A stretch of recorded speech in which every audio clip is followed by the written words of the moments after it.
Godmorgen. Klokken er sådan 6 om morgenen lige nu, og jeg er lige stået op.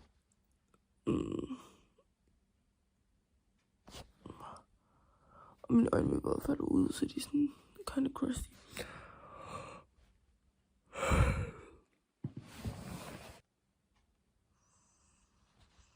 I dag det bliver en lidt sjov dag. Jeg skal i skole i dag efter 2 dage, hvor at vi har haft fri. Eller første dag, det pirkede jeg bare, men stadigvæk. Og så skal jeg hænge ud med en af mine venner senere.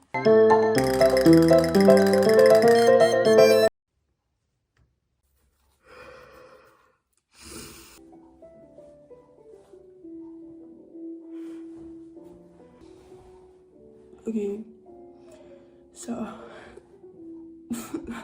jeg skal lave min skincare. I min sidste video der lavede jeg også min skincare, men sådan halvdelen af videoen blev sådan halvt slidtet. Jeg børster lige mine tænder. Normalt så sætter jeg faktisk jazz på mine høretelefoner i min, fordi jeg kan lide at lytte til det. Jeg ved ikke, om jeg kommer til at filme i skolen, fordi jeg tror, det er lidt cringe at filme.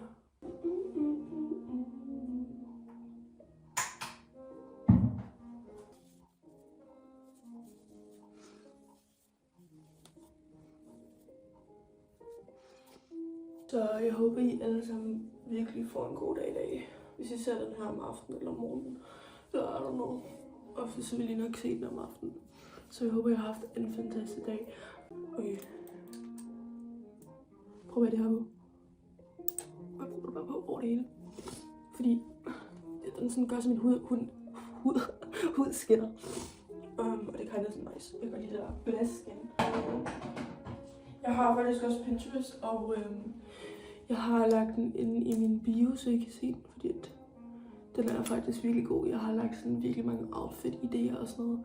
Og nu kender I mig ikke rigtig, eller nogen gør. Men mine outfits er sådan noget cool. Så. Og så prøver jeg det på, fordi ja, og jeg bruger den her. Nu er det virkelig mørkt, så jeg sådan tænder lige nogle lys. Det gør jeg faktisk hver morgen, og så rærer jeg min seng og sådan noget. Og normalt så vil jeg faktisk også sætte stearinlys, men det har jeg faktisk ikke tid til, så...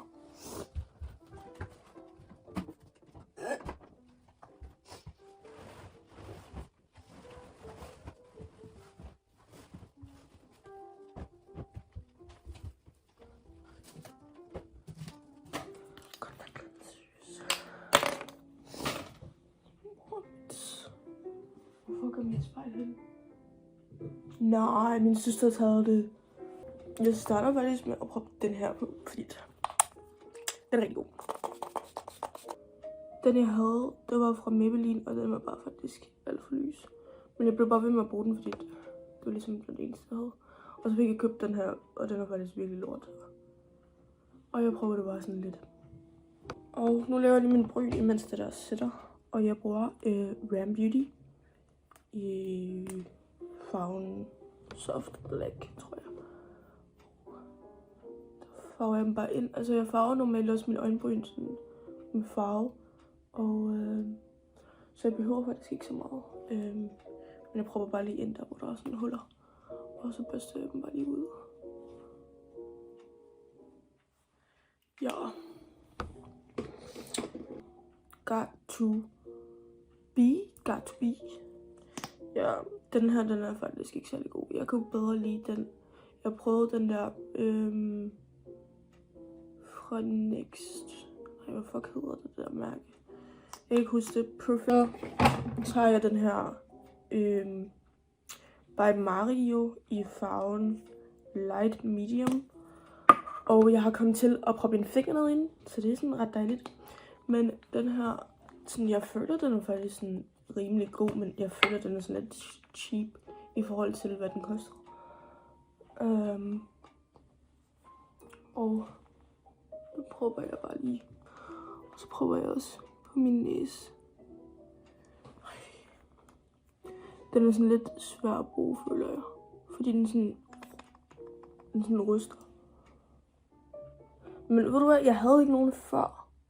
Der brugte jeg bare sådan en powder. Og det var virkelig lort, fordi det var bare orange. Og orange powder er ikke særlig godt. Men jeg bruger også lige en børste bagefter, fordi at vi vil ikke have det størkner for meget. Det skal bare lige sætte. Og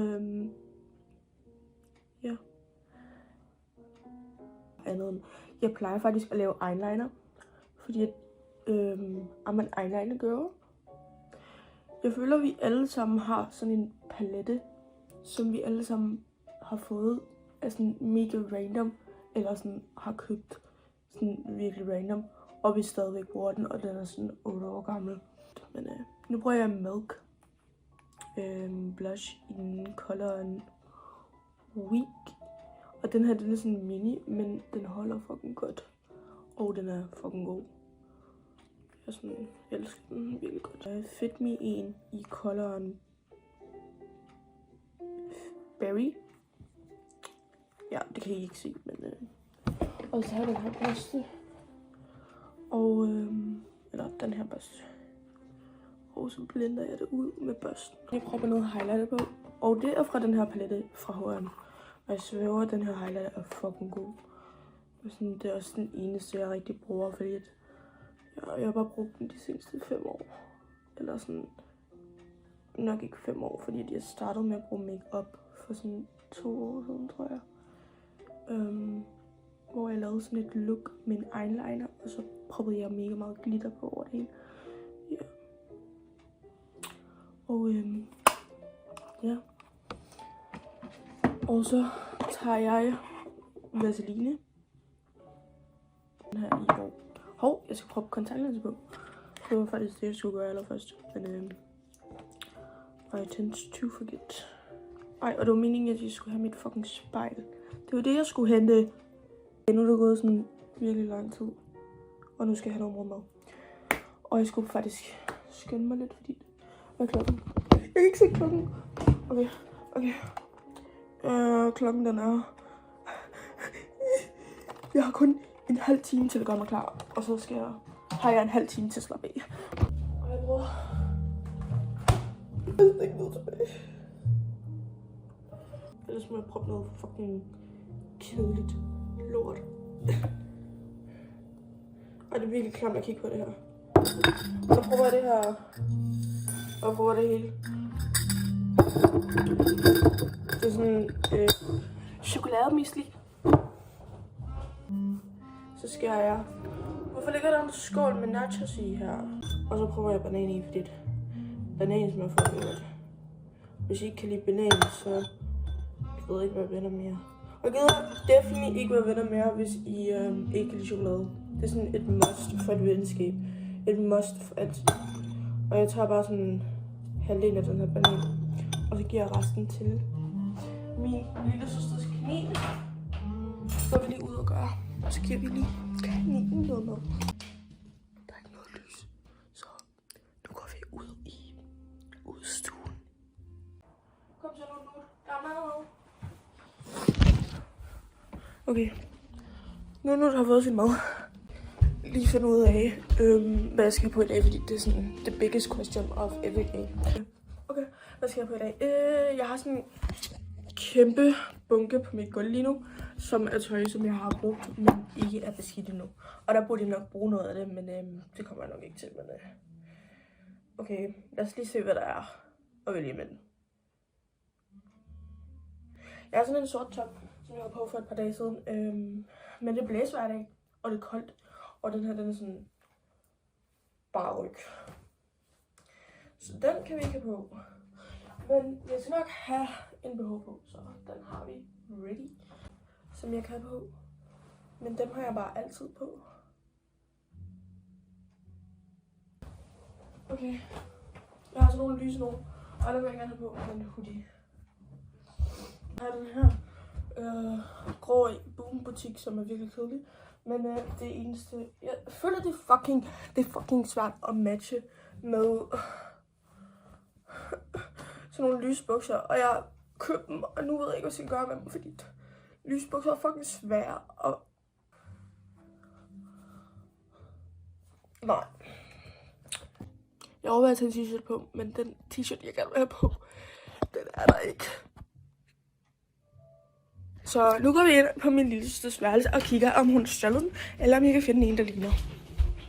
For jeg skal bare have en. Okay.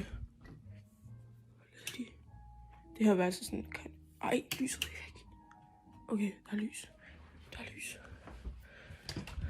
Okay. Hvor har hun t-shirt hen? Der er jo ikke noget tøj her. Hvad fuck sker der? Min lille søster har rullet op i sit skab. What the fuck? Okay. No t-shirt inside. Jeg tror kun hun har random.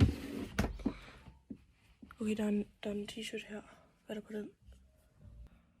Okay, den her, den er promising. Der er en mand på med en smile. Okay, den tror jeg bare, jeg tager på. Okay, jeg fandt en t-shirt med sådan en mand på. Ej, den ser faktisk kinda flop ud. Prøv lige at se.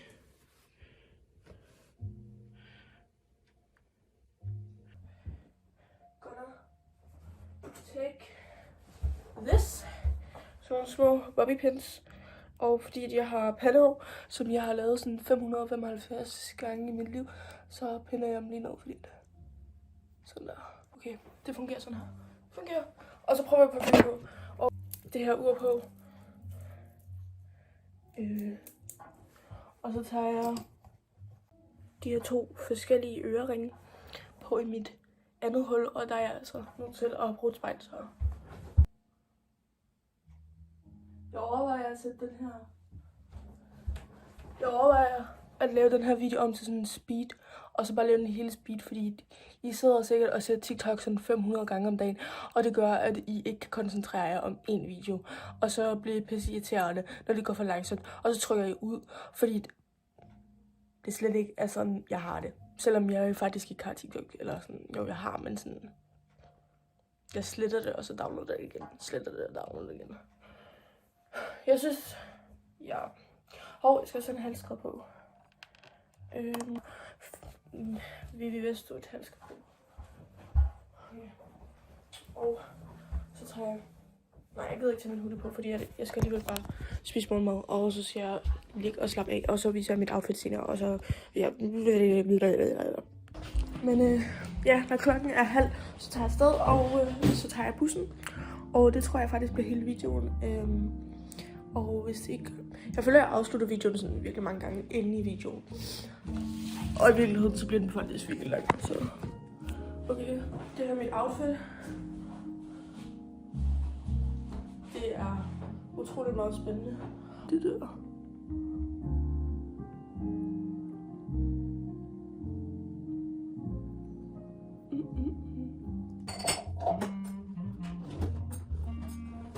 Men jeg er i hvert fald meget sådan lidt bevidst om hvem jeg er som person og sådan noget, og hvad jeg vil sige. Og det kunne mig, hvis I ser det, for jeg er meget material og sådan alt der er material. Nu kommer jeg lige til at stå her. Alt der er sådan material, det er sådan meget mig. Jeg er meget material. Okay, det har jeg sagt. Men og hvis I kender mig i forvejen fra sådan skole eller et eller andet, så kender I nok til det, at det er sådan, jeg er. Og I ved sikkert heller ikke, hvordan man kan beskrive mig, fordi ja.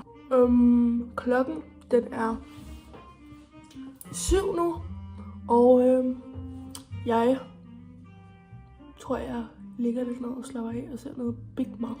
Så... Oh my god. Så begynder maskinen lige så snart, man begynder at filme. Okay, jeg er i gang med at lave te. Og jeg har, som I kan se, har jeg sat mit hår. Fordi jeg fandt ud af, at det var sådan virkelig fedtet. Og nu ligner jeg en rigtig basic girl. Jeg skal også lige, I skal tjekke ud min Instagram, for der har jeg nogle sådan virkelig gode billeder.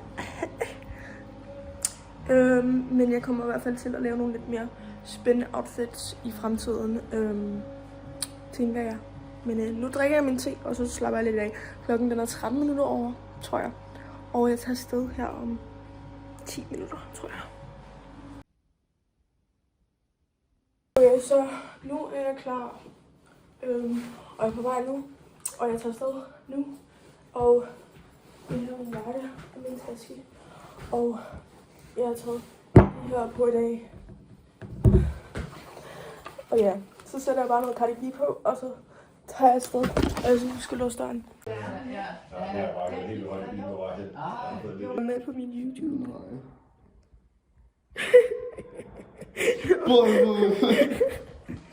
Prøv at se min Aegis Gaming. Nå. Hvor mange subs har den? Subscribe to the channel.